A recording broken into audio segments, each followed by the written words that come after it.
राहुल जी नमस्कार। क्या हाल चाल है आपका? ठीक ठाक हैं? फिर आपने खुराफात कर दिया।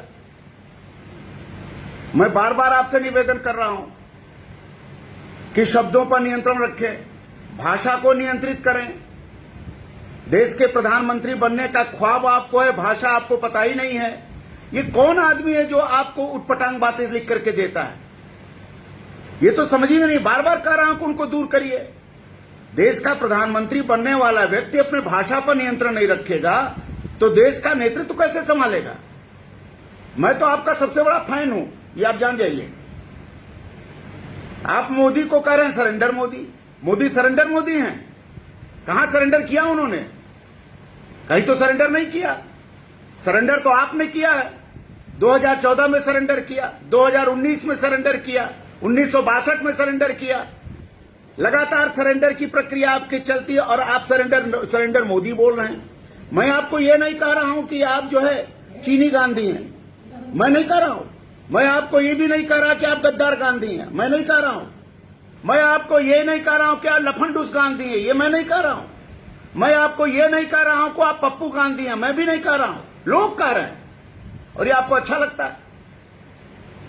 ये आपको अच्छा लगता है कि आपको कोई गद्दार गांधी कहे, आपको कोई चीनी गांधी कहे, आपको कोई लफंडूस गांधी कहे, आपको कोई पप्पू गांधी कहे, ये आपको अच्छा लगता है। और देश का प्रधानमंत्री बनने का ख्वाब आप देख रहे हैं। गजब आदमी है आप। मैंने तो बार बार आपसे कहा कि आपको राजनीति नहीं आती। कम से कम 10 बार आपको कहा कि राजनीति आपको एकदम नहीं आती। ककहरा भी राजनीति का आप नहीं जानते। लेकिन राजनीति सीखिए। देश चलाना है तो राजनीति को सीखना चाहिए आपको। प्रधानमंत्री नरेंद्र मोदी केवल व्यक्ति नहीं है। प्रधानमंत्री नरेंद्र मोदी भारत की अस्मिता के प्रतीक हैं। प्रधानमंत्री नरेंद्र मोदी 130 करोड़ जनता के द्वारा चुने जाने के बाद प्रधानमंत्री बने। ये तो आपको पता ही है। संसद के सर्वोच्च नेता हैं। भारत राष्ट्र के वे संविधान के संरक्षक हैं, कार्यपालिका के प्रमुख हैं, और आप उनको गाली दे रहे हैं। उनको सरेंडर मतलब भारत सरेंडर कर रहा है। आपका कहने का मतलब है कि भारत सरेंडर कर रहा है, तो भारत को आप सरेंडरवादी बता रहे हैं। कौन सी चीन की भाषा बोल रहे हैं? चीन ने आपको क्या किया? मुझे मालूम है कि आपने चीन के समझौते हैं, मुझे यह पता है कि आपके चीन में MOU है, यह सब चीज है, कोई बात नहीं। लेकिन कम से कम भारत के साथ तो खड़े रहिए। भारत की सेना के साथ तो खड़े रहिए। भारत की सेना पर आप लांछन लगा रहे हैं कि भारत की सेना सरेंडर कर। युद्ध बॉर्डर पर जो झगड़े हुए, वो झगड़े नरेंद्र मोदी ने नहीं किया, वो झगड़े भारतीय सेना ने किया। भारतीय सेना और चीनी सेना के बीच में झड़प हुई, तो सरेंडर किसको करने को कर रहे हैं? मोदी को। सरेंडर तो भारतीय सेना करेगी, या जीतेगी या हारेगी। तो आप भारतीय सेना पर लांछन लगा रहे हैं। वही भारतीय सेना है जिसने आपकी इंदिरा जी की अगुवाई में पाकिस्तान के 2 टुकड़े कर दिए थे। वही भारतीय सेना है। वही भारतीय सेना है जो कश्मीर में आतंकवादियों को जड़ से उखाड़ के फेंक रही है। वही भारतीय सेना है। वही भारतीय सेना है जो आपके परदाता पंडित जवाहरलाल नेहरू को 1962 में अंतिम समय में लाज बचाने का काम किया था। वही भारतीय सेना है। अब 1962 की भारतीय सेना, 2020 की भारतीय सेना में बहुत अंतर है, ये जान जाइए। और दूसरी बात यह कि आपको सरकार क्यों सब चीज बताए? आप विपक्ष के नेता भी नहीं है। आपकी पार्टी उस लायक नहीं कि संसद में विपक्ष का नेता हासिल कर सके, और आप सब जानना चाहते। आपको ये समझ में आ रहा है? नहीं समझ में आ रहा है। राहुल जी, देश की राजनीति बदल चुकी है। देश राष्ट्रवाद के वर्ज पर खड़ा है। राष्ट्र के खिलाफ जो बोलेगा उसका सफाया होगा, ये भी देश की जनता बता रही है। पुलवामा कांड में आपने देखा था। आप जितने नरेंद्र मोदी को गाली देंगे उतना ही नरेंद्र मोदी मजबूत होंगे, ये देश ने बता भी दिया है। फिर भी आपको समझ नहीं आया। आपने कभी चोर कह दिया, कभी नपुंसक कह दिया, कभी सरेंडर गांधी कह दिया। आप तो खुद सरेंडर गांधी हैं, लगातार सरेंडर कर रहे हैं। और देश के 140 वर्ष पुरानी कांग्रेस को नष्ट करने पर आप तुले हुए हैं।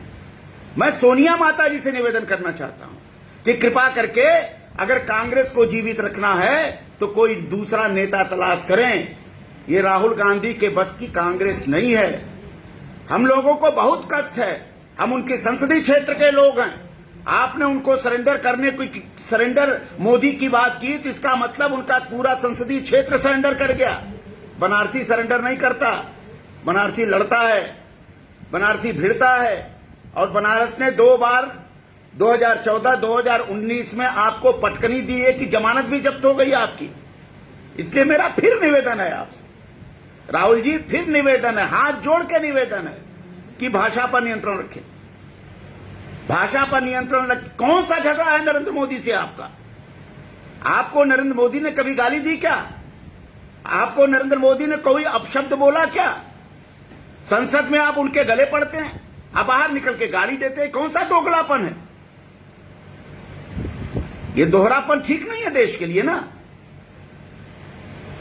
अगर प्रधानमंत्री बनना है तो सत्ता चलाने की कला सीखिए, और न हो तो किसी विश्वविद्यालय के, किसी राजनीति विज्ञान के प्रोफेसर से जाके सीख लीजिए, पढ़ लीजिए। पढ़े लिखे तो है नहीं आप, पढ़ना लिखना आपको आता नहीं, दस्तखत करना जानते नहीं, और आप किसी को सरेंडर मोदी, किसी को चोर मोदी, किसी को नपुंसक मोदी, न जाने क्या क्या बकवास आप करते रहते हैं। हे बकवास गांधी जी, आपसे करबद्ध निवेदन है कि कृपा करके भाषा पर नियंत्रण रखें।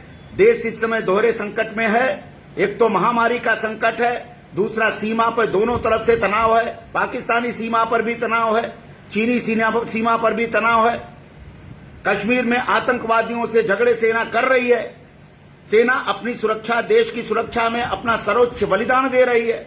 परिवार का परिवार देश के लिए बलिदान हो रहा है, और आप देश की सेना के बलिदान पर आपकी थोड़ी सी भी दृष्टि नहीं है। आपने एक बार भी, राहुल जी, एक बार भी आपने भारतीय सेना के बहादुर जाबाज बलिदानियों की प्रशंसा नहीं की है। यह पूरा देश आपको देख रहा है। एक बार तो मुंह खोल दीजिए कि जिस मां का बेटा भारत माता के चरणों में कुर्बान हो रहा है, जिस बहन का भाई भारत माता के चरणों में कुर्बान हो रहा है, उसकी पीड़ा को भी तो समझिए राहुल जी। इससे सत्ता आपको नहीं मिलेगी। लिख लीजिए, आप एकदम लिख लीजिए कि 2024 में 2019 से भी बुरी गति आपकी होनी है। और उत्तर प्रदेश में जिस योगी सरकार को आप घेरने का प्रयास कर रहे हैं, निश्चित मान लीजिए कि अगले विधानसभा उत्तर प्रदेश चुनाव में योगी जी की अगुवाई में उनकी पार्टी फिर 2/3 बहुमत प्राप्त करेगी। यह मैं आपसे निवेदन पूर्वक कह रहा हूं। इसलिए अगर आपको सरवाइव करना है तो भाषा पर नियंत्रण रखें, यही कहना मुझे था, और यही मैं करके बनारस से मैं आपको यह संदेश देना चाहता हूं। बहुत बहुत धन्यवाद। जय हिंद, जय भारत।